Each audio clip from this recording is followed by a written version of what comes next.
What happens when a glittering charity gala becomes a public nightmare? Elise Hayes was 7 months pregnant when she arrived at the plaza, a beautiful wife on the arm of a powerful CEO. But she didn't know that her husband's mistress was waiting inside. In front of hundreds of New York's elite, Elise was humiliated, attacked, and kicked in the stomach. The room froze. Her husband did nothing. But just as all hope was lost, a single voice cut through the silence. A billionaire, a man no one expected, stood up and said, "Stop. This isn't a story about a party. It's a story about a brutal betrayal and a rescue no one saw coming."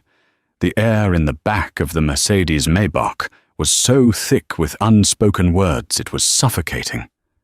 Elise Hayes stared at the diamond droplets of rain streaking across the tinted window, her hand resting protectively on the hard swell of her stomach.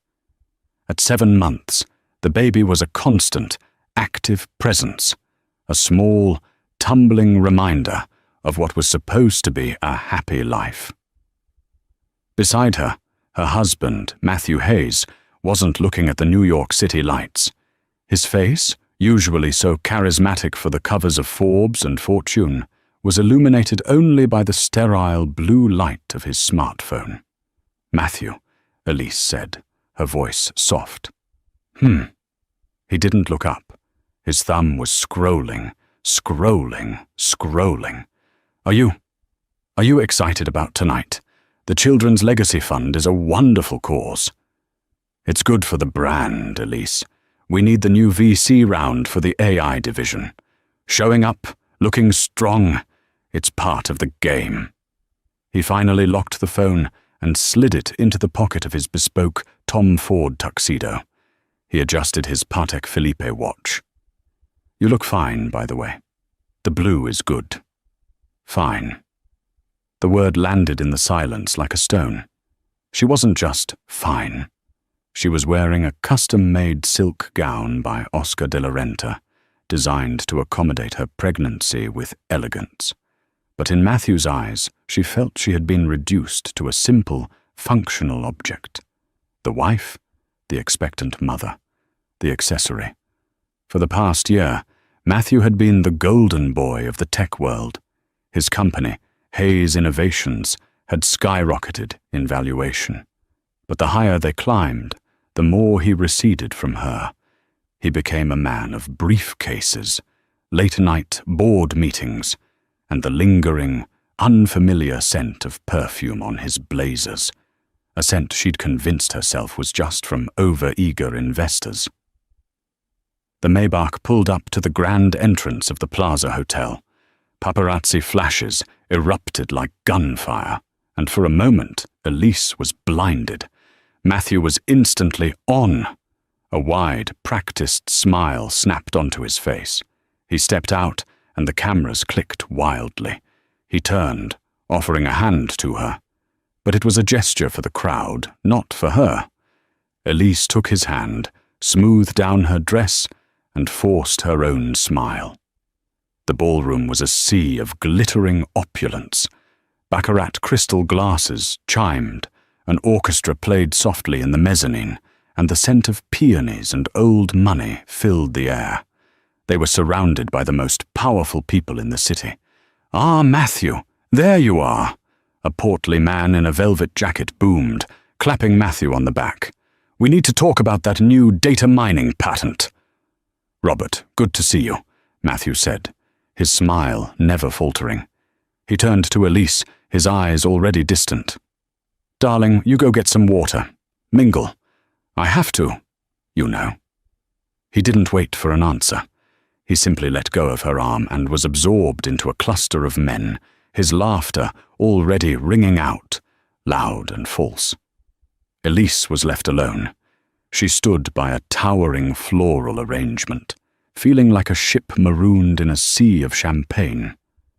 She watched her husband, the man she had loved since college, the man who had promised her the world, work the room.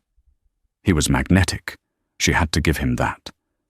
People were drawn to him. And then she was drawn to him. From across the ballroom, a woman in a structural, blood-red McQueen dress appeared.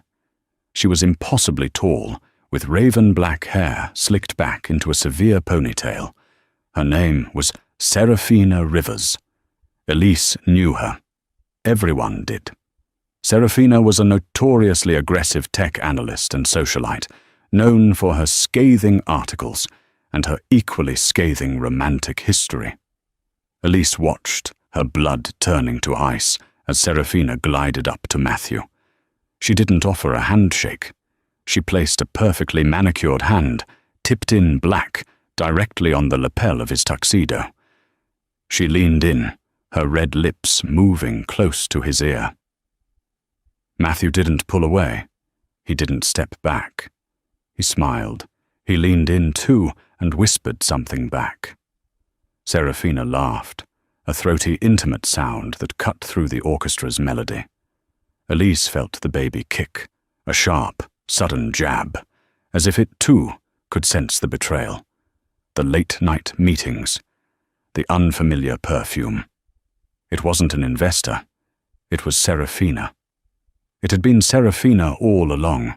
The air left Elise's lungs, and for the first time that night, she didn't feel fine. She felt the floor begin to tilt beneath her feet.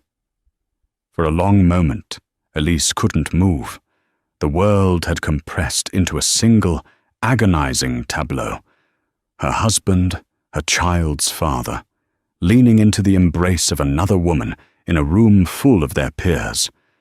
The sound of the orchestra seemed to fade, replaced by the rushing of blood in her ears. She should have turned and walked away. She should have left the gala, gone home, and called a lawyer. That would have been the sensible, dignified response. But dignity felt like a luxury she couldn't afford. A cold, unfamiliar rage began to replace the shock. It wasn't a hot, screaming rage, but a chilling, quiet one. It was the rage of 1,000 small dismissals, 100 late nights spent alone, and the sudden, sickening realization that the entire foundation of her life was a lie. And she was carrying his child. She couldn't just leave. She had to do something. She started walking. She didn't run. She didn't storm. She walked with a measured, deliberate pace, her hand never leaving her stomach. Each step was a tiny prayer. Please let this be a misunderstanding. Please don't let him do this to me. Not here. Not now. The walk across the ballroom floor felt like a mile. She passed a table of socialites who paused their conversation about a ski trip to Aspen to watch her, their eyes curious. She passed Robert, the portly investor, who gave her a dismissive nod, his attention already on his next target. As she got closer, she could hear them. "Absolutely ridiculous, Matthew," Serafina was saying, her voice a low, seductive purr. "The board is ancient. If you want to really disrupt the market, you need to shed the dead weight." "The dead weight holds half the company's stock, Sarah," Matthew replied, his voice laced with an amusement Elise hadn't heard directed at her in years. "So? You're a shark, Matthew. Act like one." Serafina's fingers were no longer on his lapel. They were tracing the line of his bow tie. Elise was 10 feet away, 5 feet. She stopped right behind Serafina. She waited. Neither of them had noticed her. They were in their own toxic, charged bubble. "Matthew," Elise said. Her voice wasn't loud, but it was clear. It sliced through their bubble instantly. Matthew froze. The charismatic smile vanished, replaced by a pale, slack-jawed horror. He looked like a child caught stealing. His eyes darted from Elise to Serafina, then to the people around them. He was already calculating the social damage. Serafina, however, didn't flinch. She turned, slow and deliberate, a predator assessing a new arrival. Her eyes, dark and heavily lined, raked over Elise from head to toe. They lingered for a sickening, insulting moment on Elise's swollen belly, and a small, cruel smirk played on her lips. "Well, well," Serafina said, not even bothering to remove her hand from Matthew's chest. "It speaks." "Serafina," Elise said, her voice trembling only slightly. "I believe you're touching your husband." Serafina finished for her. She laughed. "Darling, I'm doing a lot more than touching him." The admission was so blunt, so brazen, it took Elise's breath away. She looked at Matthew. "Matthew, are you going to say something?" Matthew opened his mouth, but only a small, strangled sound came out. He looked at Elise, then at Serafina, then at the floor. He was a coward, a complete, utter coward. "He's not going to say anything," Serafina said, her voice dripping with contempt. "Because he doesn't want to. He's tired of playing house with this." She gestured vaguely at Elise's pregnancy. This whole domestic, pathetic little charade. "You don't know anything about our life," Elise whispered, the tears finally welling in her eyes, hot and angry. "I know everything," Serafina countered, stepping closer. She was a head taller than Elise, all sharp angles and menace. "I know he can't stand the sight of you anymore. I know he finds this whole Mother Earth thing repulsive. He told me himself." "Stop it," Elise said, shaking her head, the tears now falling. "He told me he wishes you'd just disappear, that this baby was a mistake. His words, not mine." "Matthew!" Elise cried out, her voice cracking, pleading with him to deny it. Matthew just closed his eyes. He couldn't even look at her. And in that moment, Elise knew it was true. All of it. The pain was a physical thing, a white, hot knife twisting in her gut. She felt dizzy, nauseated. She put a hand out to the wall to steady herself, but there was no wall. Serafina saw her new, profound vulnerability. She saw the tears, the brokenness, and she decided in that instant that she hadn't done enough.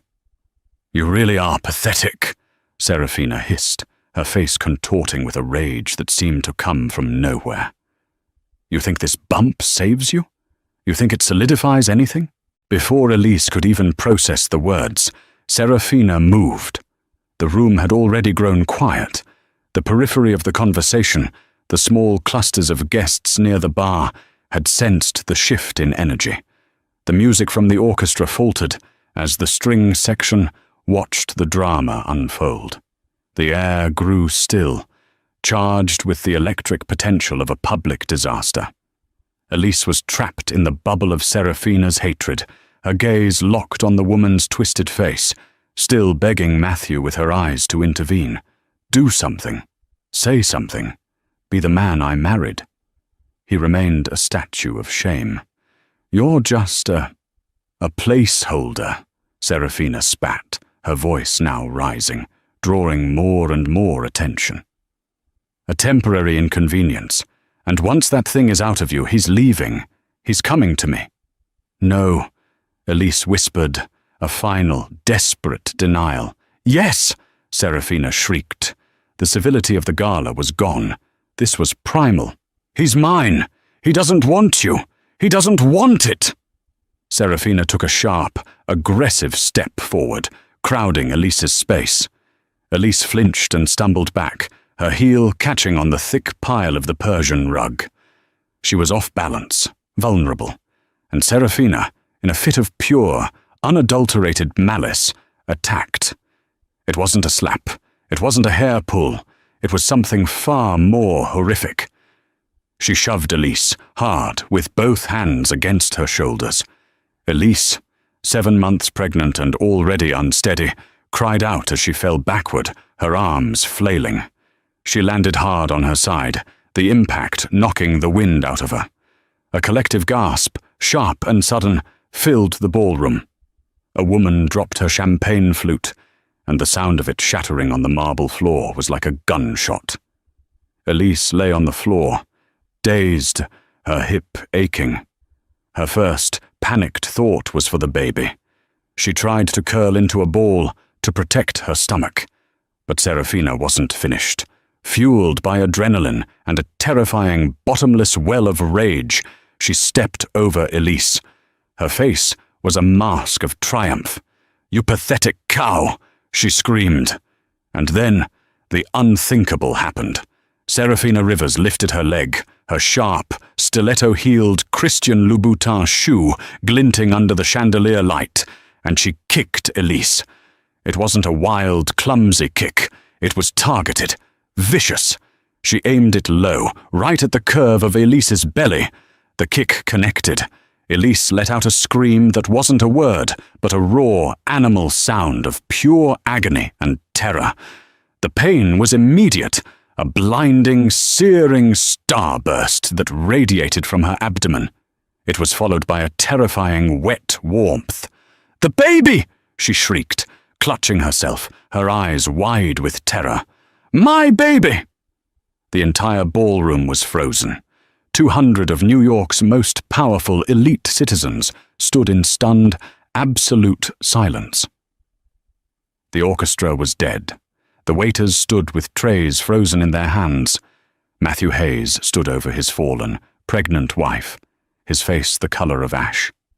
He looked at her, then at the dark, spreading stain on the light blue silk of her dress.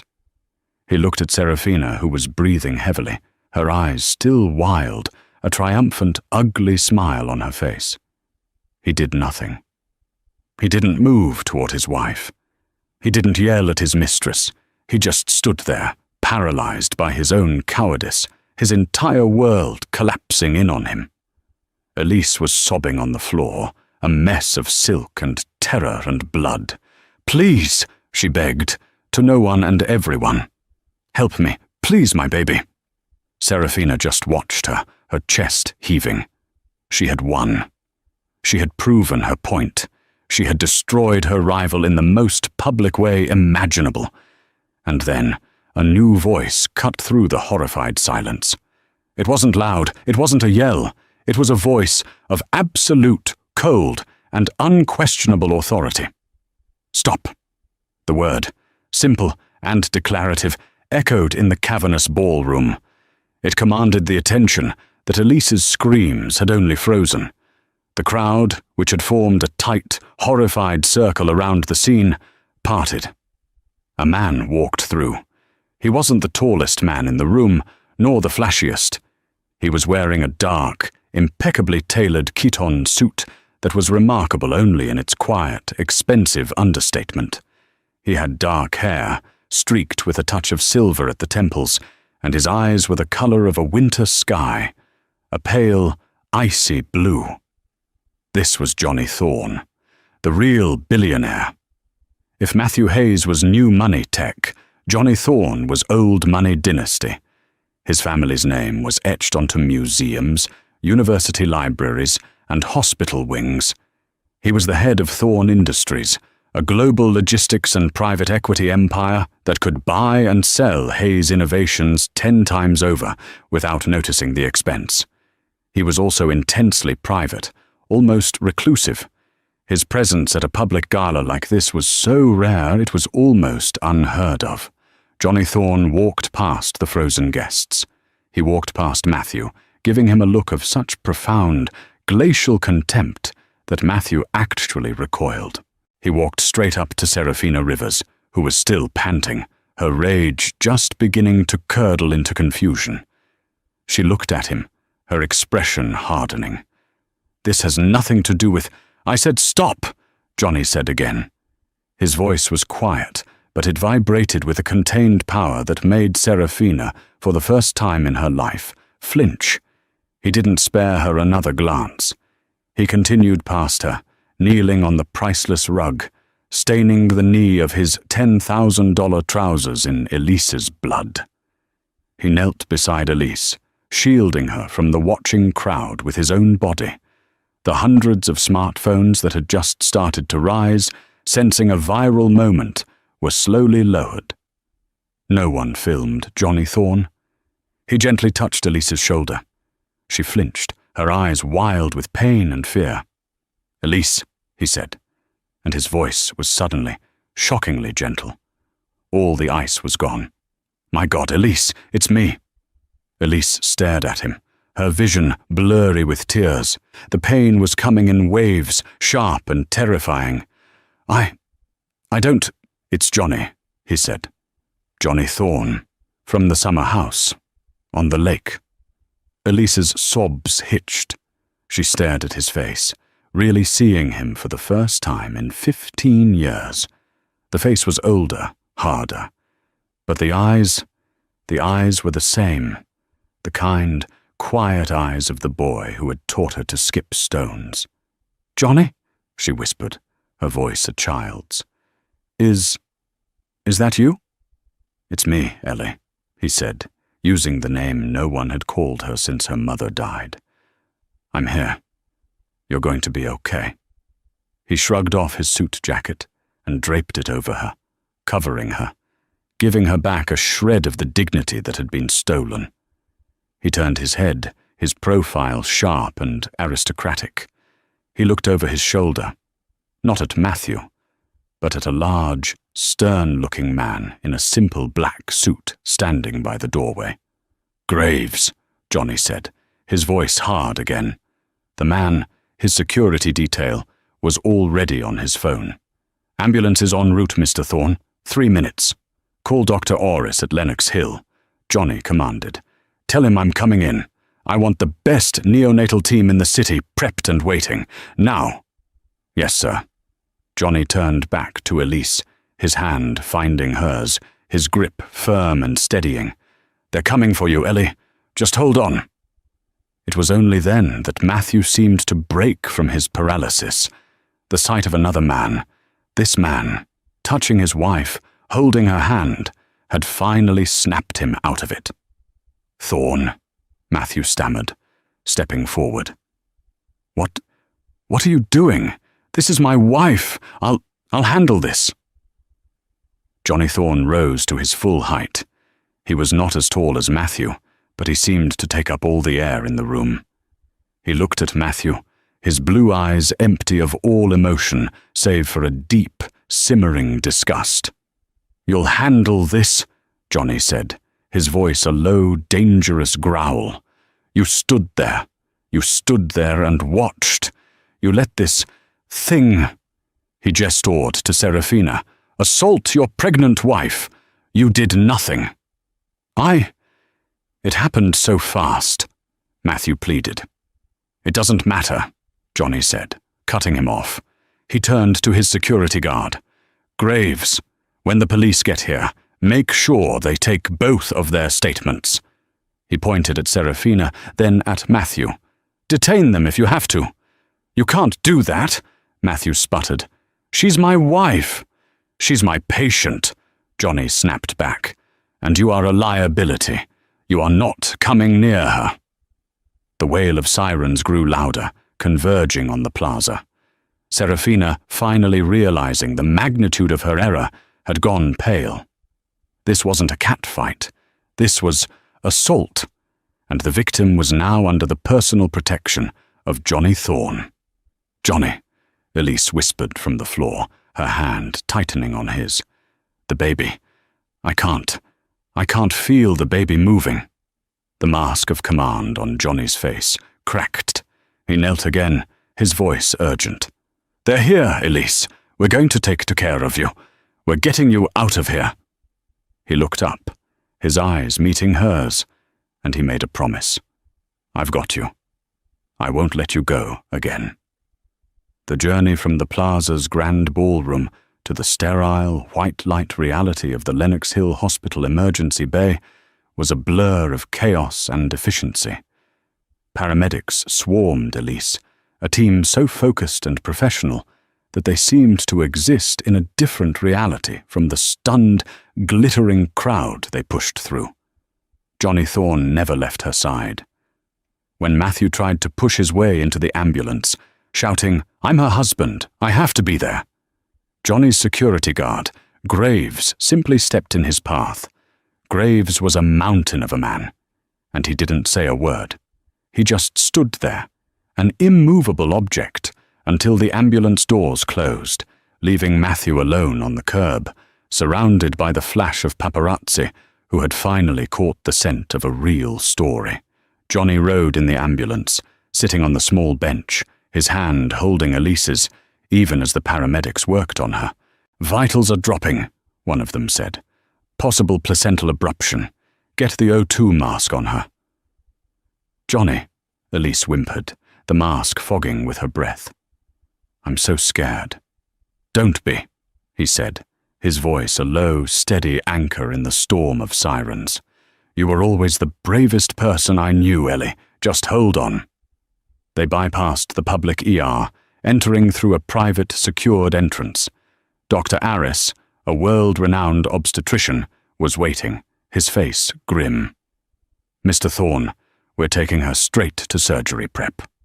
"I'm not leaving her," Johnny said. "She's in my hands now," the doctor said firmly. "You'll be in the waiting room." They wheeled Elise through a set of double doors, and for the first time, Johnny was forced to let go of her hand. He stood in the hallway, his suit stained with Elise's blood, his adrenaline high slowly ebbing, leaving behind a cold, shaking dread. Graves appeared at his side, holding out a fresh, dark grey shirt and a bottle of water. "Your father called, sir," Graves said quietly. "The news is already on Twitter. They're calling it the Gala attack. Serafina Rivers has been detained for questioning." "And Matthew Hayes?"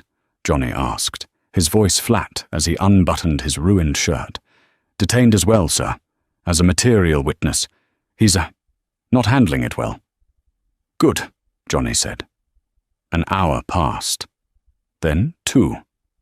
Johnny paced the private waiting room, a space usually reserved for visiting royalty. He didn't check his phone, which was vibrating incessantly in Graves's pocket. He just stared at the doors. Finally, Dr. Aris emerged, pulling off his surgical cap. Johnny was at his side in an instant. "The baby," Johnny started. "The baby is a girl," Dr. Aris said, a small, tired smile on his face. "She's premature, just under 3 pounds, but she's a fighter. The kick, it was brutal. It caused a partial abruption. We had to perform an emergency C-section. A few more minutes and we would have lost them both." Johnny leaned against the wall, the relief so profound it was almost painful. "And Elise? She's stable. She lost a lot of blood, but she's young, strong. She's in recovery. You can see the baby in the NICU and then you can see her. But Mr. Thorne, who are you to her?" Johnny looked at the doctor. "I'm an old friend." The NICU was a room of beeps and hushed tones. Elise's daughter was in a small, clear incubator, a tiny, perfect thing with a tuft of dark hair. Johnny stood for a long time, just watching her breathe. Then he went to Elise's room. She was asleep, her face pale against the white pillows, an IV in her arm. He sat in the chair by her bed, and for the first time in 24 hours, he let himself just be. He had seen the guest list for the gala 2 weeks ago. He never went to those things, but he'd been scanning for competitors, investors, threats. And then he saw her name, Elise Hayes, Mrs. Matthew Hayes. He hadn't been able to get it out of his head. Elise, his Ellie, married to Matthew Hayes, a man Johnny knew from the business world to be a ruthless, narcissistic shark. He had to go. He had to see for himself if she was okay. The truth was, Johnny Thorne and Elise Davies had grown up together, in a way. His family owned the sprawling summer estate on Lake Geneva. Her mother was the estate's head housekeeper. For 10 summers they were inseparable. He was the quiet, nerdy billionaire's son. She was the fiery, funny girl who taught him how to fish and how to stand up to his overbearing father. He had fallen in love with her when he was 15. By 18, they had made plans. They would go to college together. They would travel the world. But then Elise's mother got sick. cancer. Elise stayed behind to care for her. Johnny went to Stanford, promising to write, to call, and he did. But the distance and the pressure from his family to marry his own kind created a rift. Their last call was stilted, painful. He was a 20-year-old coward, and he'd let his father bully him into a clean break. He'd regretted it every day for 15 years. He had tracked her discreetly from afar. He knew when her mother passed away. He knew when she moved to New York. And he knew when she married Matthew Hayes, a rising star in tech. It had broken his heart, but he'd told himself she deserved happiness, even if it wasn't with him. But seeing her tonight, seeing her terror, her pain, the monster she was married to, the old, deep, protective love he had buried for over a decade came roaring back. Elise's eyes fluttered open. She focused on him, her expression confused, then clearing. "Johnny," she rasped, her throat dry. "I'm here, Ellie." "The baby. She's beautiful," he said, his voice thick. "A little girl. She's so strong, just like her mother." Tears streamed from the corners of Elise's eyes. He just let her. He let her do it. "Shh," Johnny said, taking her hand. "He will never, ever hurt you again. Neither of them will." "Why are you here?" she whispered. "After all this time." "I saw your name on the guest list," he said, his voice low and honest. "I had to see you. I had to know if you were happy." He looked away, his shame evident. "When I saw you with him, I thought you were. And then, I never should have let you go, Ellie. I was a fool." Elise looked at this man, this powerful mythical figure from her past, his eyes full of a pain that mirrored her own. "You're here now," she whispered.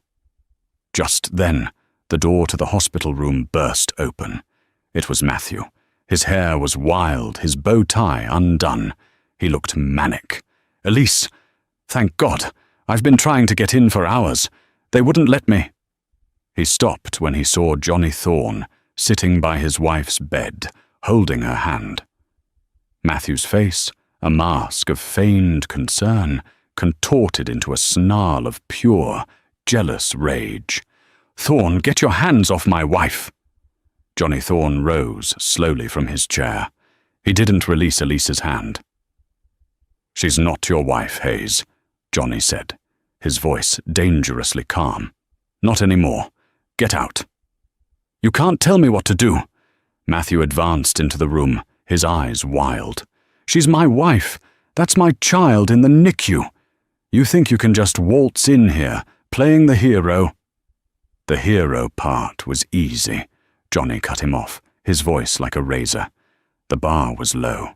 All I had to do was not be the man who let his pregnant wife get kicked in the stomach in front of 200 people. Matthew flinched as if he'd been struck. It was a shock. I didn't know what to do. That woman is insane. "She is," Johnny agreed. "But what does that make you?" "Elise," Matthew pleaded, turning his attention to her. "Baby, you have to tell them. Tell this vulture to leave. We're a family. We can get through this. We'll sue Serafina. We'll go to therapy. Whatever you want." Elise looked at the man she had once loved. His desperate, theatrical pleas were transparent.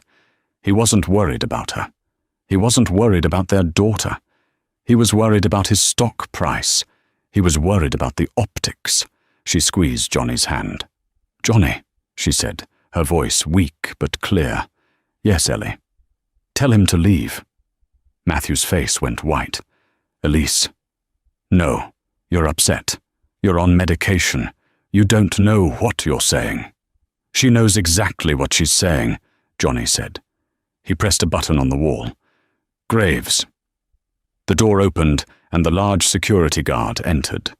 Behind him were two uniformed NYPD officers. "Mr. Hayes, one of the officers said, his voice polite but firm. "You've been asked to leave. We'd prefer not to make this a scene." "This is ridiculous," Matthew shrieked.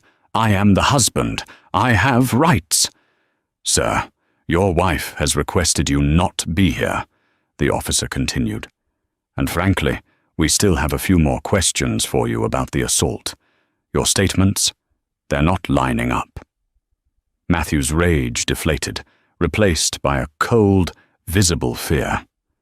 He looked from the police to Graves to Johnny, and finally to Elise. You're doing this?" he hissed at her. "You're choosing him? After one night?" Elise finally met his gaze. The woman who had been terrified and weak on the ballroom floor was gone. In her place was a mother, a survivor.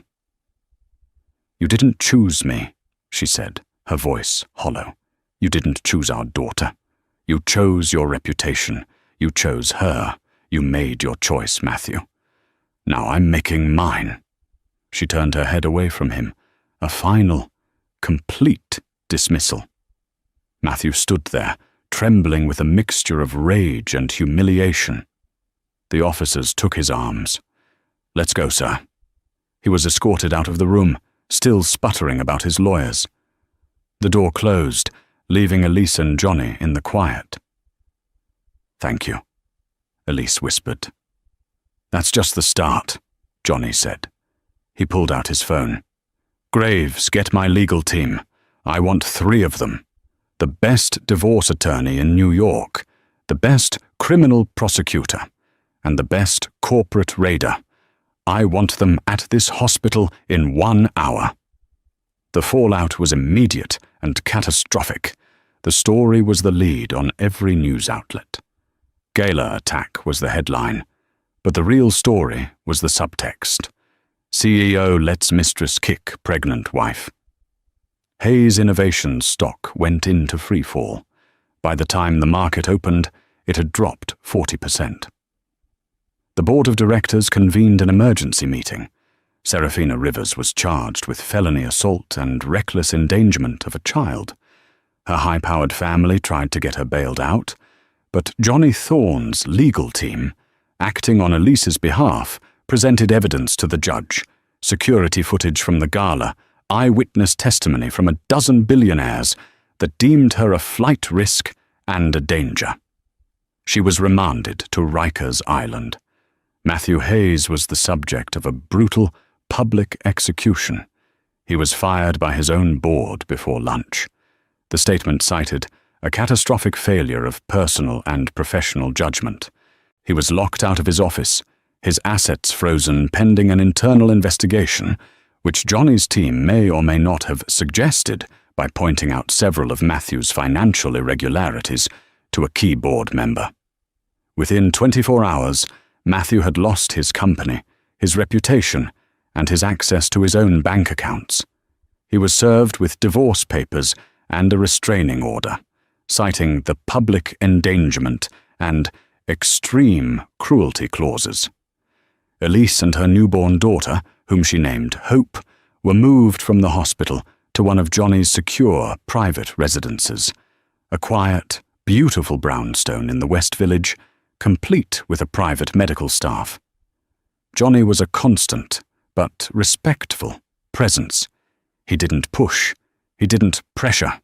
He simply was there. He brought her coffee. He read to Hope in the NICU. He handled the press, the lawyers, the entire maelstrom of her former life, allowing her to do the only thing that mattered, heal and bond with her baby. The silence in the private hospital wing at Lenox Hill was absolute, broken only by the quiet, rhythmic beep of Elise's own heart monitor. The chaos of the Gala, the sirens, the screaming, the sterile panic of the operating room. It had all receded, leaving behind a stillness that felt both hollow and sacred. Matthew was gone, ejected by the police. Serafina was in a holding cell, her name already a trending hashtag of infamy. Elise was alone, but not. In the chair by the window, sleeping in the uncomfortable upright way of a sentry, was Johnny Thorne. He had not left. Graves, his security guard, stood stationed outside her door, a silent, immovable mountain who vetted every nurse, doctor, and, on one occasion, a delivery of flowers. The flowers were from the event planners at the plaza, accompanied by a card of such grovelling, terrified apology that Johnny had read the first line and instructed Graves to dispose of it. Elise's hand drifted to her stomach. The hard, pregnant swell was gone, replaced by a tender, stitched emptiness that ached. The baby? Hope? Her mind, foggy with medication, latched onto the name. As if sensing her panic, Johnny stirred. His head came up, and his eyes, bleary but sharp, found hers. He was on his feet in an instant, his suit jacket long discarded, his white shirt rumpled. He looked less like a billionaire and more like a man who had kept a long, desperate vigil. "Ellie," he said, his voice a low rasp. "You're awake. Do you need anything? Water? A nurse?" "The baby," she whispered, the word a painful crack. I need to see her." "I know," he said, his voice impossibly gentle. "Dr. Orris said you could as soon as you were awake." He pressed the call button. She's incredible, Ellie. Tiny. But she has your fight. I've been visiting her every hour." "You saw her?" "They let me look through the glass. She's in the NICU. She's a perfect, beautiful little girl." He swallowed, his own emotions thick in his throat. "She looks like you." A nurse entered, and within minutes, Elise was being carefully transferred to a wheelchair. Johnny arranged the blankets over her lap, his touch professional, but achingly tender. They navigated the quiet, late-night halls to the neonatal intensive care unit. It was a room of quiet beeps and hushed miracles. A nurse led Elise to a specific incubator in the corner, and there, surrounded by wires and tubes that seemed impossibly large, was the smallest person Elise had ever seen. She was perfect. A tiny translucent hand was curled by a face with a full, pouting mouth. "Oh," Elise breathed, a sob catching in her chest. "Oh, Hope." "She's 3 pounds, 2 ounces, the nurse said softly. "A fighter. You can reach in. Just use the sanitizer." Elise's hand trembled as she slid it into the porthole. She laid one finger on the baby's chest. The skin was like velvet. Hope stirred, her tiny features pursing. Johnny stood behind Elise's wheelchair, his hands resting on the handles, a silent, supportive presence. Elise cried, not from sadness or pain, but from a profound, primal upwelling of love and relief that was so powerful it threatened to consume her. This tiny creature was the only thing in the world that mattered. She was the reason. She's real," Elise whispered. "She's real," Johnny affirmed, his voice thick. "And she's safe." The next few days were a blur. Elise's world compressed to a 200-foot triangle, her room, the NICU, and back. Her physical recovery was steady, but her emotional state was a minefield. One moment, she was filled with a fierce, lioness-like love for her daughter. The next, she would be paralyzed by a flashback to the ballroom, to the red sole of Seraphina's shoe, to the cold, dead look in Matthew's eyes. On the third day, Johnny's legal team arrived. They were not the kind of lawyers Elise was used to. Matthew's lawyers were slick, loud men in shiny suits. Johnny's team consisted of 3 people. A sharp, older woman named Eleanor Vance, whose specialty was asset dissolution, a former district attorney named Michael Quinn, and a quiet, unassuming man who just introduced himself as the corporate guy. They met in a hospital conference room. Elise was in a robe, but she felt more powerful than she had in years. Johnny sat at her side, not as her boss, but as her advocate. "Elise," Eleanor Vance began, her voice like crisp parchment. "First, let's establish your goals. My assumption is that you want a complete and total severance from Matthew Hayes, financially, legally, and personally." "Yes," Elise said, her voice clear. "I want him gone. I want to protect my daughter." "Excellent." Eleanor opened a file. "We've already filed the divorce papers on grounds of extreme cruelty and public endangerment. We've also filed for an emergency, permanent restraining order for both you and Hope. A judge, who is a personal friend of Mr. Thorne's family, signed it this morning." Michael Quinn spoke next. "On the criminal front, Serafina Rivers is being held without bail. Her family is powerful, but the video from the gala is conclusive. She will not be seeing daylight for a very long time. We are pressing for the maximum: felony assault, aggravated battery, and reckless endangerment of a child. She is facing, at minimum, 15 years. Elise nodded, absorbing the news. It didn't bring her joy, only a cold, grim satisfaction. "And Matthew?" she asked. The corporate guy finally spoke. "Mr. Hayes is contained.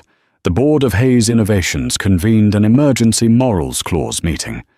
Given that his actions directly led to a 40% drop in stock value at market open, they were eager to remove him. He was fired with cause. His assets are frozen, pending both the criminal investigation, in which he is being looked at for potential complicity, and the divorce settlement." "The prenup," Elise said, the word tasting like ash. "He made me sign one." Eleanor Vance smiled, a thin, dangerous expression. "The prenup has been voided, Elise. His public, flagrant infidelity, combined with the criminal act, has rendered it toilet paper. We will be seizing 60% of all marital assets, a complete buyout of his shares in your name, and punitive child support. By the time we are finished, he will not be able to afford a new Patek, let alone a lawyer to fight us." Elise signed the papers, her hand surprisingly steady. With each stroke of the pen, she felt a chain breaking. When they left, she was alone with Johnny. "You're ruthless," she said, a small, tired smile on her face. "No," Johnny said, looking at her with an intensity that made her breath catch. "I am thorough. He left you. He hurt you. He will have no power over you or Hope ever again. That is a promise." A month later, Hope was strong enough to leave the NICU. Elise was healed enough to leave the hospital. But the question loomed: where was home? The penthouse she had shared with Matthew, with its cold glass walls and his lingering scent, was unthinkable. Johnny had, of course, already solved this. "A car is waiting," he said, as a nurse helped Elise into a simple new dress he'd had delivered. "It's a brownstone, West Village. It's one of the Thorne family's private properties. It's empty, secure, and quiet. Graves has vetted a staff. A baby nurse, a chef. It's yours, Elise. For a week, for a year, for as long as you need. There are no strings." Elise looked at him, her heart aching with a gratitude that was so deep it was painful. "Johnny, I can't." "You can," he said, cutting her off gently. "You and Hope need a safe place to land. Let this be it." Walking into the brownstone was like walking into a different life. Unlike the sterile, modern penthouse, this was a home. It had old, polished wooden floors, bookshelves that reached the ceiling, and fireplaces in every room. The nursery was already complete, painted in a soft, pale yellow, with a beautiful white crib. And in the living room, in a large, unopened box, was a state-of-the-art, multifunction baby swing. The next 2 months were a cocoon. Elise's life became a gentle routine of late-night feedings, quiet walks in the walled garden, and rediscovering her own strength. The nightmares of the gala faded, replaced by the reality of Hope's soft coos and the scent of baby powder. Johnny was a constant, but respectful, presence. He never stayed at the brownstone, but he visited every day. He would arrive at 5 p.m., his suit jacket off, his sleeves rolled up, and ask, "How are my girls?" He would hold Hope, who was growing plump and curious, and talk to her in a low, serious voice about global logistics, much to Elise's amusement. But mostly, he and Elise just talked. They talked about the 15 years they had lost. They talked about her mother's illness and his father's pressure. He confessed his cowardice, the suffocating weight of his family's expectations. She confessed her loneliness, the feeling of being an accessory in her own marriage. They were two broken people, carefully, tentatively, mending each other. One snowy afternoon, Elise came downstairs to find Johnny on the living room floor, surrounded by plastic parts and a diagram, swearing softly under his breath. "It's the baby swing," he said, not looking up, his brow furrowed in concentration. "I can orchestrate a hostile takeover of a German conglomerate, but this Uniflex gasket, see, it's witchcraft."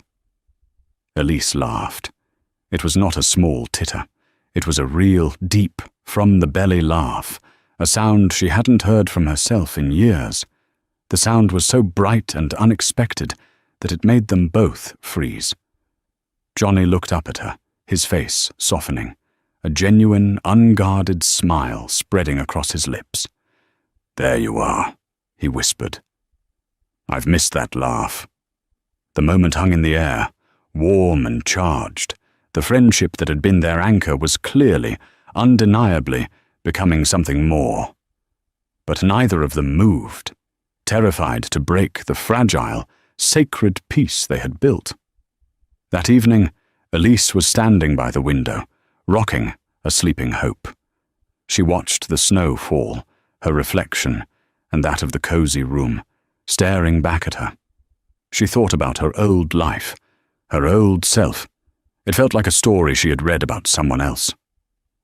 Johnny entered, a cup of tea in his hand. "I saw the news," he said quietly. "Oh." Elise hadn't watched the news in months. Matthew Hayes. He was seen selling his watch, the Patek, to a pawn shop on the Lower East Side. Apparently his legal fees have bankrupted him. He lost everything. Elise felt nothing. No pity, no triumph, just emptiness. "He's just a man, Johnny, just a sad, weak man." "Yes," Johnny said. He put the tea down. He looked nervous for the first time. "Elise, I've been working on something. With Dr. Aris. I wanted to mark this." "Mark what?" "This. Hope. Your survival."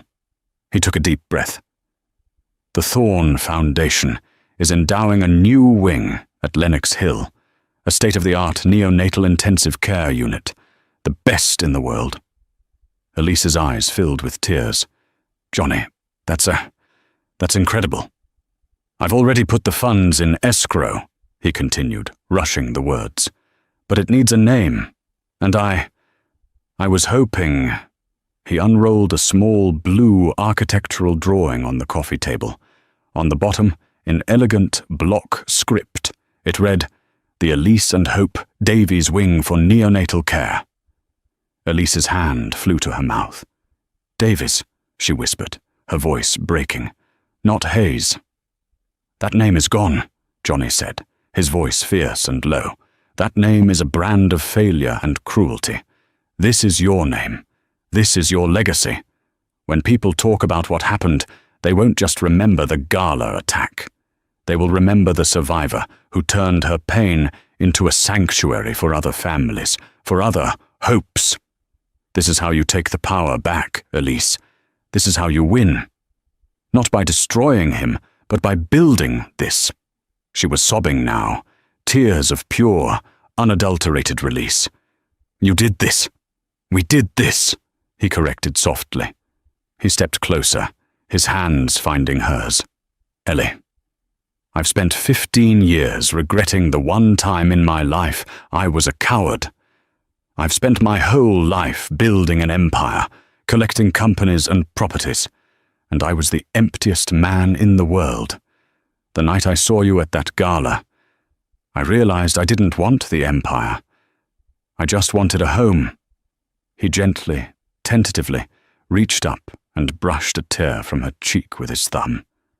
"I am so in love with you," he whispered, the admission hanging in the quiet room. "I have been since I was 15. I know you're healing. I know this is a lot. I am not Matthew. I will never push you. I will wait. I will wait a lifetime. I am here. And I am not going anywhere this time." Elise looked at this man who had seen her at her most broken, her most terrified, and had not tried to fix her, but had simply held the pieces until she could put them together herself. She looked at her daughter, sleeping peacefully, safe in a home built on love, not on transactions. She stood on her toes, her hand moving from his to his chest, right over his heart. It was hammering. "You're in charge of the hospital wing, Johnny," she whispered, a small, watery smile on her lips. "But I think I'm in charge of this." She leaned in and kissed him. It was not the desperate, frantic kiss of a new romance. It was a kiss of arrival. It was a kiss of forgiveness for the years they had lost, and a promise for the years they had found. It was the closing of a 15-year-old wound and the opening of a new, beautiful, and very real life. "Welcome home, Ellie," he whispered against her lips. "Welcome home, Johnny," she replied. In the end, this wasn't just a story of betrayal. It was a story of survival. Elise thought she had lost everything in that ballroom, but what she really lost was the cage she had been living in. She lost a coward and, in the most unexpected way, found a protector, a partner, and her own strength. Her ex-husband and his mistress faced their public karma, but the real victory wasn't their downfall. It was Elise's rise. She and her baby girl, Hope, got the new beginning they deserved. What do you think? What was the biggest twist for you? Was it Matthew's cowardice, or Johnny's history with Elise? Let me know your thoughts in the comments below. These real-life stories are crazier than fiction. If you were moved by Elise's story, please hit that like button, share this video with someone who needs to see that a new beginning is always possible, and most importantly, subscribe to the channel. We have so many more stories of karma and redemption coming your way. Thank you for listening.